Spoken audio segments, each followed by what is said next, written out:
Hello everyone, I am Kalyani S. I am from Christ deemed to be University Bangalore. Today I'll be talking about Shaira Banu and others versus Union of India and others 2016 case. History of the case: instant triple talaq, under which many women have been divorced over email, WhatsApp, and phone calls. This tradition is banned in 22 major Muslim countries. According to reputed and authentic hadith, the talaq is one of the most disliked acts that a believer can perform. Islam tolerates talaq by making provisions for it under highly unfavorable conditions only as a last resort. No verse in the Quran validates instantaneous triple talaq. During the Prophet's time, three talaqs at one instance were considered as a single talaq. In the words of Prophet Muhammad, of all the lawful things, divorce is the most hated by Allah. Under Islamic law, there are three major forms of divorce under which the husband can divorce his wife. The first one is talaq-e-ahsan, which is revocable form, talaq-e-hasan, which is also revocable, and talaq-e-biddat, which is the irrevocable form of talaq. Coming to the facts of the case, Shaira Banu was married to Rizwan Ahmed for 15 years. In 2016, he divorced her through instantaneous triple talaq, which is talaq-e-biddat. She filed a writ petition in the Supreme Court asking it to hold three practices unconstitutional, namely talaq-e-biddat, polygamy, and nikah halala. Talaq-e-biddat is a practice which gives a man the right to divorce his wife by uttering talaq three times in one sitting without his wife's consent. Polygamy is a practice which allows Muslim women to have more than one wife. Nikah halala is a practice where a divorced woman who wants to remarry her husband would have to marry and obtain divorce from the second husband before she goes back to her first husband. She claimed that these three practices violated several fundamental rights under the Constitution of India, which are Article 14, um, which talks about equality before the law, as all of us know, and Article 15, Clause 1, prohibition of discrimination, including on the grounds of gender, Article 21, which deals with right to life, and Article 25, which talks about freedom of religion. On 16th of February 2017, the Supreme Court asked Shaira Bano, the Union of India, various women's rights bodies, and the All India Muslim Personal Law Board to give a written submission on the issue of talaq-e-biddat, nikah halala, and polygamy. The Union of India and many women's rights organizations supported Shaira Bano's plea that these practices are unconstitutional. The All India Muslim Personal Law Board has argued that an uncodified Muslim personal law is not subject to constitutional judicial review and that these are essential practices of the Islamic religion and are protected under Article 25 of the Constitution. After accepting Shaira Banu's petition, the Apex Court formed a five-judge constitutional bench on 30th March 2017. The first hearing was on 11th May 2017. On 22nd of August 2017, the five-judge bench pronounced its decision in the triple talaq case, declaring that the practice was unconstitutional by a 3:2 majority. Two issues were there pertaining to the case: whether the practice of talaq-e-biddat, specifically instantaneous triple talaq, is an essential practice of Islam, and whether the practice of triple talaq violates any fundamental rights. The laws applied in this case and the judgment given.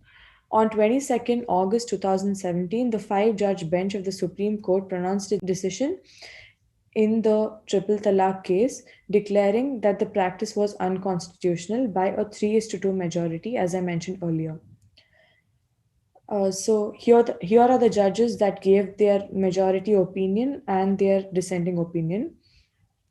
The Supreme Court of India set aside the practice of talaq-e-biddat, which allowed Muslim women to divorce their wives instantaneously or irrevocably on the basis that it violates the Constitution of India. The Supreme Court has divided the opinion of 3 is to 2, where the majority held that the practice of triple talaq was unconstitutional in nature, and such a practice also violates the fundamental rights of Muslim women, which is guaranteed under Article 14, 15, 21, and 25 of the Indian Constitution. The majority was of the view that triple talaq cannot be considered as an essential practice of the religion. Such a practice cannot be protected as an essential practice under Article 25 of the Indian Constitution, as it is not considered an essential element of religion, as the Hanafi school of Muslims consider this practice as a sinful one. Article 25 in it carries the right of every person to freely practice and propagate any religion of choice, and such practice is only restricted in the context of the following exceptions: public order, health, morality, other provisions of Part 3 of the Constitution. Although the said practice has no relevance to the first three exceptions, but the said practice is surely against other provisions of Part 3, namely Article 14. The practice is in violation of the fundamental right of equality, since it is against the rights of women, as they have no say in the declaration of divorce, unlike in other religions. Hence, they also become silent victims here. The court held that the impugned practice is a tool by which marital tie can be broken on whims of husband without any attempt of reconciliation to save it. This form of talaq, therefore, is in violation of Article 14 and liable to be struck down by the courts. So, as discussed in issue 1, the question here was whether instantaneous triple talaq becomes an essential religious practice in the Islam religion. So, what is an essential religious practice? It depends on the background, history, and tenets of the religion. If some practice is not prohibited, then it does not necessarily mean that such practice is an essential religious practice. Essential religious practices are those on which the religion is founded upon. Essential religious practices are those which are fundamental to the profession and propagation of the religion. If taking away of a practice causes a substantial change in the religion, then such a practice can be called as an essential religious practice. Only such practices are protected in Article 25, Clause 1.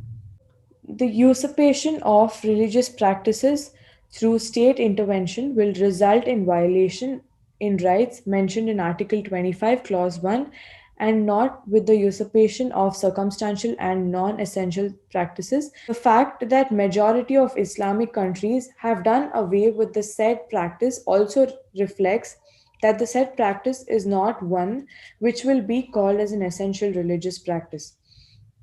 However, Justice Kehar, writing the minority opinion, held that such practice is an essential religious element of Islam.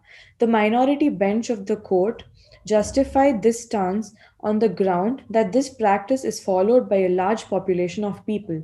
Since this practice has the sanction of religious denomination and followed by an overwhelming majority of Muslim population, the said practice is declared to be constitutional and an essential religious practice.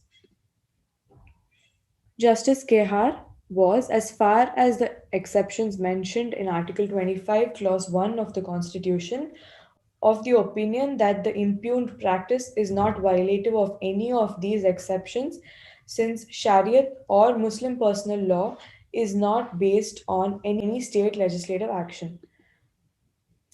Concluding the case, a committee on the status of women set up by the government in recommended a ban on the Muslim practice of unilateral oral divorce, arguing that it makes women extremely vulnerable and insecure regarding their marital status.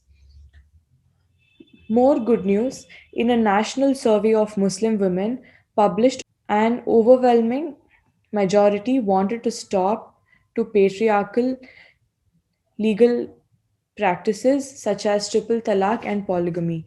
The survey conducted by the Bharatiya Muslim Mahila Andolan even reports that 88% of Muslim women want the state to explicitly oversee traditional Islamic codes, while 95% hadn't even heard of the Muslim Personal Law Board. Impact of the case, there has been about 82% decline in triple talaq cases since the law against the social evil was put in place. Minority Affairs Minister Mukhtar Abbas Naqvi said the day the judgment was given became the day which ensured gender equality and strengthened constitutional, fundamental, and democratic rights of the Muslim women. He said, terming it the Muslim Women's Rights Day. That day will remain a golden moment in Indian democracy and parliamentary history, the minister said in the article. Thank you.